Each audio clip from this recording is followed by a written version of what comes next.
Okay, so imagine this, right? It's April 2025.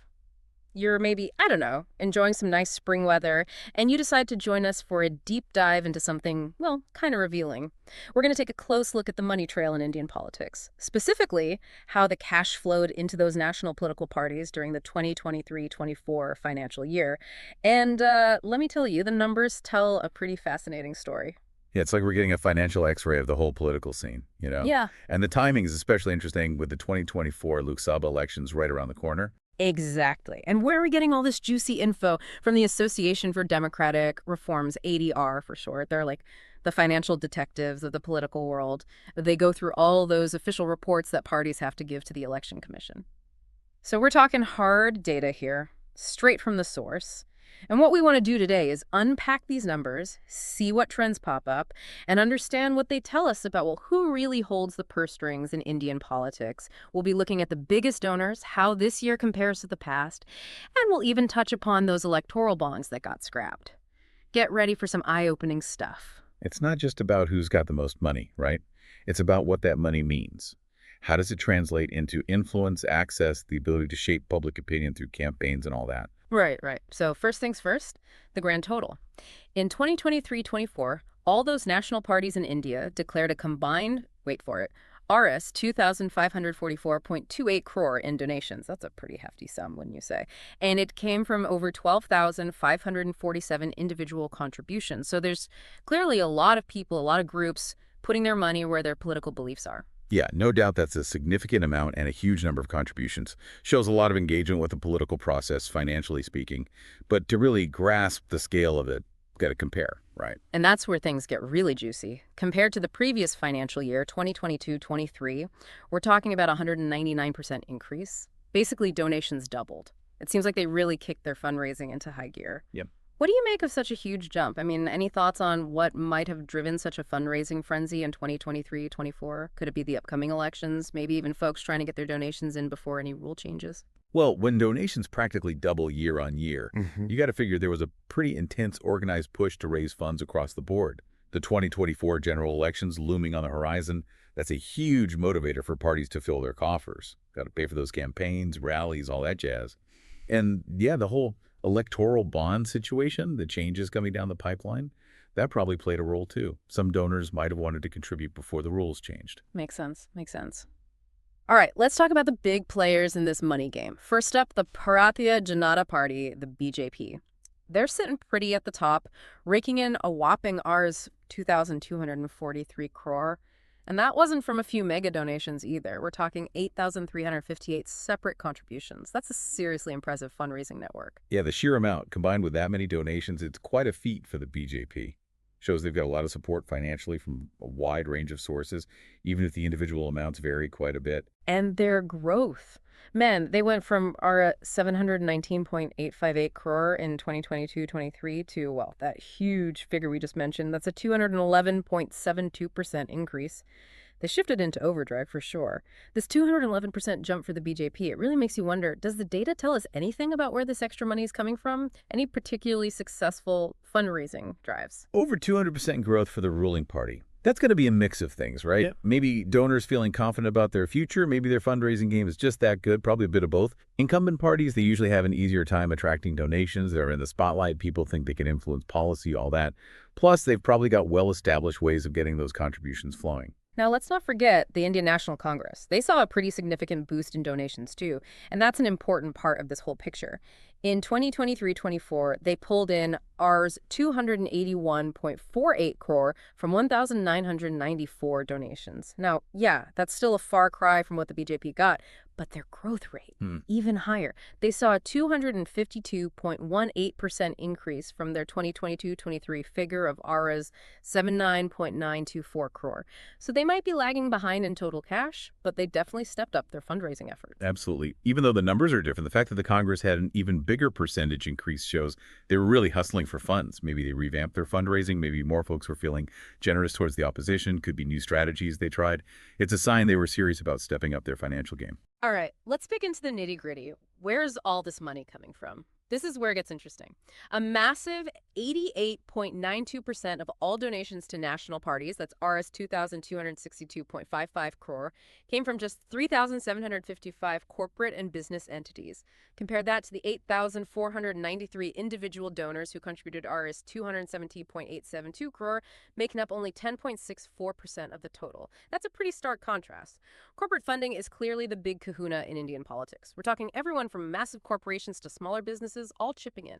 And the reasons could be anything from wanting policies that favor them to just supporting a particular ideology. It really makes you think, you know? All this money flowing in from these big players, it makes you wonder about the power dynamics behind the scenes. For the average person seeing these numbers, it's easy to feel like their individual contribution gets a bit lost in the sea of corporate cash. It definitely highlights the huge influence of the corporate world, the business sector, on political financing in India. When you see this much reliance on corporate donations, it raises some big questions. Questions about how it affects policy decisions, how much these big donors' interests line up with, or maybe even go against what's good for everyone else. And when you look at who's benefiting from this corporate generosity, the picture gets even clearer. The BJP seems to be the favorite destination. Out of all those corporate donations, a whopping 88%, that's Rs 2,064.58 crore, went straight to them from 3,478 donors. That's a pretty significant chunk of change. Yeah, that level of concentration is definitely something to take note of. Shows a strong preference among corporate donors for the BJP. Could be a bunch of reasons. Maybe they like their economic policies. Maybe they see them as a stable choice. Maybe they've got good relationships with the party. Who knows? The Congress, on the other hand, received Rs 190.3263 crore from 102 corporate donors and Rs 90.899 crore from 1,882 individuals. So they're getting some corporate love, but the bulk of it is going elsewhere. Absolutely. There's a clear gap in corporate donations between the two big parties. While the Congress gets its share from the business world, it's on a much smaller scale. Seems like they're not as intertwined with corporations as the BJP. And the fact that they got more from individual donors, spread across a larger number of people, suggests they might have a different fundraising approach, maybe more focused on smaller individual contributions. Now, there's one name that keeps popping up in all this: the Prudent Electoral Trust. This one entity donated a massive Rs 880 crore. And, no big surprise here, the lion's share went to the BJP Rs 723.675 crore to be exact, with Rs 156.4025 crore going to the Congress. That's a ton of money flowing through a single trust. And for a party to be so reliant on one source, well, it makes you wonder, doesn't it? What if that one source changes its priorities, its funding strategy? It could leave a party in a vulnerable position with less control over their own finances. Yeah, electoral trusts have become a major way for political donations to flow, especially from corporations. And when you see such a big chunk of donations, like we are here, going through just a handful of trusts like Prudent, it shows just how important they are in the whole political funding landscape. For the BJP, that Rs 723 crore from Prudent makes up roughly a third of their total donations. For the Congress, it's even more. Over half their total came from this one trust. That's a lot of eggs in one basket, wouldn't you say? Exactly. Electoral trusts are a legal way to make political contributions, sure, but when a party relies this heavily on just one, it raises questions. What are the motivations of that trust? How much influence do they have? And the big one, who's actually contributing to these trusts? That information is not always public, which is a whole other issue. Okay, let's talk about the elephant in the room. Why this huge surge in donations in 2023-24? It seems pretty obvious, right? The 2024 Lok Sabha elections were just around the corner. We usually see this kind of spike in political giving when a big election is coming up, don't we? That's the most likely explanation, yeah. Election years mean more political activity, more campaigning, more need for money to reach voters, and these big increases we're seeing, they fit the pattern perfectly. Here's another interesting tidbit. 2023-24, the year we've been looking at, was also the last one before the Supreme Court decided to scrap the electoral bond scheme in February 2024. Now, remember, those electoral bonds, they were basically a way to donate to parties anonymously. But even after they got axed, the overall donation amount still went through the roof. It's almost like the money just found a new way to flow. That's really sharp observation. Even without electoral bonds, the desire to support political parties financially clearly remained strong, and the system adapted. Donors probably used existing methods like electoral trusts and direct contributions, maybe even found some new ways to get their money in. You know, when you step back and really look at these numbers, especially the Rs 2,243 crore raised by the BJP, it's mind-blowing. Think about the resources that gives them rallies, advertising, reaching out to voters. It's a huge advantage, especially when you compare it to what other parties have. The gap is pretty substantial. Yeah, when one party has such a significant financial advantage, it can definitely impact how fair the election is. More money means more reach, more sophisticated campaigns, basically more voice in the public sphere. And that can sway how people vote.